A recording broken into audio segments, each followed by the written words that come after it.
Hello दोस्तों, मैं आपके लिए एक वीडियो लाया हूँ नई फंडामेंटल ड्यूटीज़ जो हमारी सिटीजन्स को दी जाती हैं। अब इसमें हमारे पास 10 फंडामेंटल ड्यूटीज़ हैं और इससे पहले हिस्ट्री पे हम जाते हैं। जैसे कि थर्ड नेशनल इमरजेंसी हुई थी 1975 में। तो उस वक्त हमारी प्राइम मिनिस्टर इंदिरा गांधी ने नेशनल इमरजेंसी लगा दी थी आर्टिकल 352 के द्वारा। तो ये ओवरनाइट इमरजेंसी लगी थी और उस समय ही हमने सोचा कि लोगों के पास कुछ ऐसी ड्यूटीज़ नहीं है ना। और उस समय इमरजेंसी के वक्त कोई राइट भी ऐसा नहीं था कि इमरजेंसी के वक्त, जैसे हम पढ़ेंगे आगे भी, फ्रीडम्स राइट मिलते हैं, राइट वगैरह फ्रीडम इमरजेंसी के वक्त की जेल वेल ना ले जाएं। तो उस समय फिर एक 1976 में इमरजेंसी के वक्त ही, इमरजेंसी मैं बता देता हूँ आपको, 25 जून 1975 से 21 मार्च 1977 तक चली। तो उसके बाद हमने एक कमेटी बनवाई, इंडियन गवर्नमेंट ने कमेटी बनाई, सरदार स्वर्ण सिंह कमेटी। सरदार स्वर्ण सिंह कमेटी ने 42nd अमेंडमेंट से 1976, जिसको हम मिनी कॉन्स्टिट्यूशन भी कहते हैं, एक न्यू चैप्टर ऐड हो गया जिसको हम कहते हैं चैप्टर 4A। आर्टिकल 51A हमारे पास एक नया आर्टिकल बन जाता है। और मैं बता दूं, फंडामेंटल ड्यूटीज़ आपके ओरिजिनली कॉन्स्टिट्यूशन में नहीं है। ओके,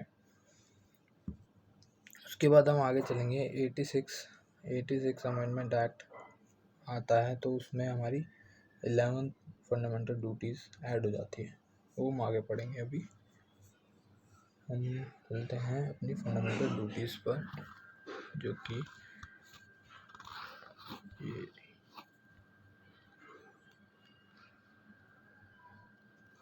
फंडामेंटल ड्यूटीज़ क्या बोलती हैं। हमें अबाइड करना चाहिए कॉन्स्टिट्यूशन और रिस्पेक्ट करनी चाहिए national flag and national anthem की। कि जैसे भी हमारा नेशनल फ्लैग है, उसको कहीं जलाए ना, कहीं फाड़े ना। और जैसे नेशनल एंथम चलता है तो उसमें हमें रिस्पेक्ट करनी चाहिए। हमें, जैसे कि आप देखते हो सिनेमा हॉल में खड़े हो जाते हैं लोग आजकल, तो वो रिस्पेक्ट होती है एक तरीके की। ये भी, इसमें भी एक केस था, बेजस वर्सेस, चलो छोड़ो, बाद में बात करते हैं। टू चेरिश एंड फॉलो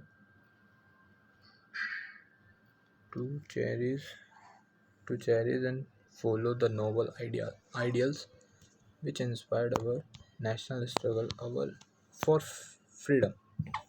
अब चेरिश करते हैं और फॉलो करते हैं नोबल आइडियल्स को, कि वो इंस्पायर करें नेशनल स्ट्रगल, जो भी नेशनल स्ट्रगल फ्रीडम थे, हमारे फ्रीडम फाइटर्स थे, उनके आइडियल्स को हम फॉलो करें।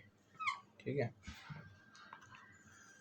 और ये बताता है कि हमें अपहोल्ड करना चाहिए और प्रोटेक्ट करना चाहिए अपनी सॉवरेनिटी को। सॉवरेनिटी का मतलब है कि संप्रभुता, यूनिटी को, इंटीग्रिटी को ऑफ इंडिया की। और कोई भी कंट्री अगर टू डिफेंड द कंट्री, हमें डिफेंड करना चाहिए कंट्री को। रेंडर नेशनल सर्विस में जाके उन सब चीज़ों में हमें डिफेंड करना, मतलब हमें एक तरीके की रक्षा ही करनी है लोगों की। To protect harmony and the spirit of common brotherhood amongst all people of India transcending religious. हमें प्रोटेक्ट करनी हारमोनी, कॉमन ब्रदरहुड रखना चाहिए, भाईचारा रखना चाहिए सारे पीपल्स में इंडिया के। जैसे कि रिलीजियस, कोई तमिल बोलता है, कोई इंग्लिश बोलता है, कोई हिंदी बोलता है, कोई संस्कृत बोलता है, तो हम सब चीज़ों को मिला के रखना चाहिए। और लिंग्विस्टिक है ना, रिलीजियस में आपका हिंदू है, मुस्लिम है, दिवाली, होली, ईद वगैरह रिलीजियस में आ जाते हैं। रीजनल, कोई साउथ का है, कोई नॉर्थ का है, कोई ईस्ट का है। और sectional diversity and to renounce practices derogatory to the dignity of women. हमें वुमेन की डिग्निटी भी रखनी चाहिए। और हमें जो भी हमारे अब आ जाता है हमारे पास छठी, तो प्रिजर्व करना चाहिए rich heritage our our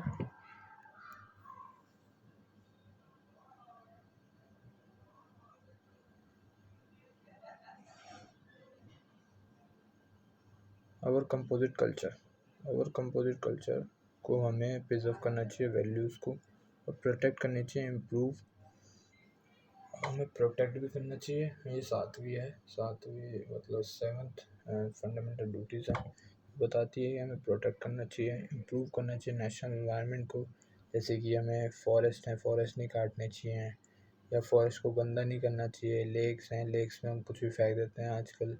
Ganga का भी रिनोवेशन चल रहा है, रिवर्स हैं, वाइल्ड लाइफ हैं, and to have compassion for living creatures.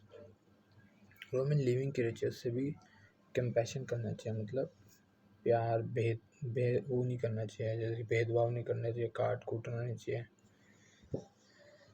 To develop the scientific temper, अब आते हैं यहाँ पर 8th, to develop the scientific temper, humanism and spirit of inquiry and reform. Spirit करता है इंक्वायरी और रिफॉर्म। साइंटिफिक टेम्पर, आप समझ रहे हो कि हमें साइंटिफिक टेम्पर डेवलप करना चाहिए, कि ये नहीं कि कुछ भी डिसीजन हम ले रहे हैं वो गलत नहीं होना चाहिए। और ह्यूमनिज्म, मानवता की तरफ भी थोड़ा करना चाहिए, और क्या गलत है और क्या सुधार होने चाहिए वो हमें भी देखना चाहिए। और आती है हमारे पास 9th फंडामेंटल ड्यूटीज़, उसमें बोलता है कि सेफगार्ड करने चाहिए हमें, to safeguard public property and to habitual violence.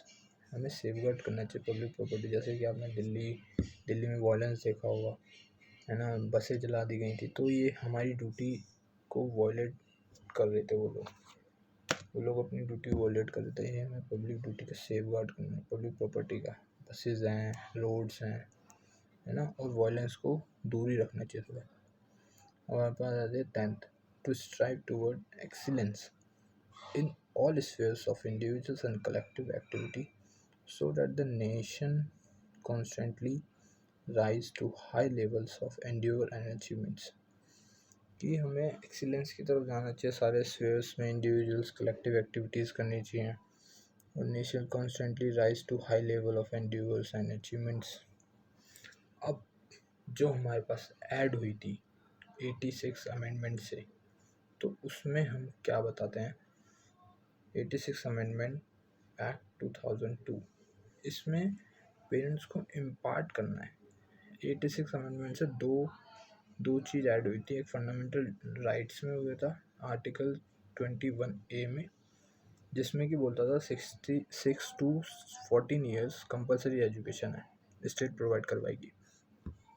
पर इसमें फंडामेंटल ड्यूटीज़ में क्या ऐड हुआ था कि provide opportunity for education by the parents the guardians to his child, और वार्ड मतलब छोटा बच्चा, जो बच्चा होता है, बिटवीन द एज ऑफ